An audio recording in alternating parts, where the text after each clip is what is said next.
आदिशक्ती मुक्ताईची पालखी हे पंढरपूरकडे प्रस्थान झालेली आहे। या ठिकाणी मोठ्या उत्साहपूर्ण वातावरणामध्ये भक्तिमय वातावरणामध्ये हा पालखी सोहळा सुरू आहे।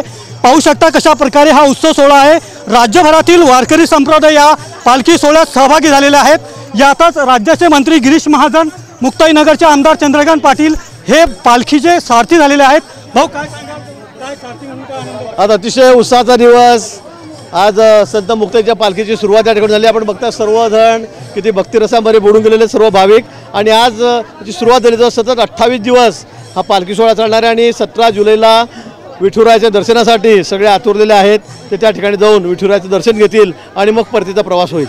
राज्यात विशेष काय व्यवस्था?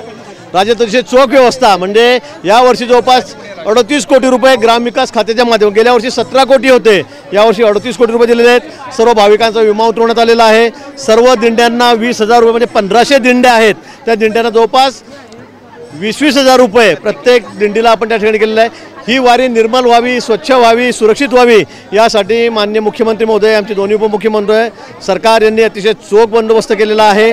पिण्याच्या पाण्याची व्यवस्था, आरोग्याची व्यवस्था, ॲम्ब्युलन्सची व्यवस्था, डॉक्टरांचे पथक सर्व तैनात केले गेलेले आहेत। एकादशी निमित्त नाही, आजचा विषय तो नाही विस्ताराचा वगैरे, विस्तार वगैरे वेळेवर जेव्हा असेल तेव्हा होत राहील। पण आजचा दिवस हा अतिशय आगळा वेगळा आहे, अतिशय भक्तिभावाचा आहे। एकंदरीत भाऊ, राज्याच्या राजकारणात लोकसभेत मोठा आदिशक्ती मुक्ताई की बैल पळेल हा सोडून अतिशय अनुकूल परिस्थितीला आपण बघतात। आम्ही 127 जागांवर या ठिकाणी पुढे आहोत। येत्या या 6 महिन्यामध्ये निश्चित मला खात्री आहे की आम्ही अतिशय बहुमतामध्ये 250च्या वर जागा आम्ही या ठिकाणी विधानसभेच्या जिंकू। 200च्या वर जागा आम्ही विधानसभेत या निमित्त जिंकू, असा विश्वास आदिशक्ती मुक्ताईच्या पालखी सोहळ्याप्रसंगी राज्याचे मंत्री गिरीश महाजन यांनी माहिती दिली आहे। रवी गोरे, TV9 मराठी, मुक्ताईनगर, जळगाव।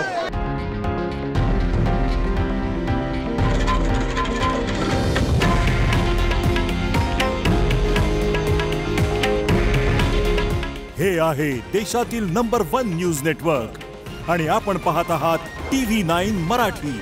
काळजी तुमची, हित महाराष्ट्राचं।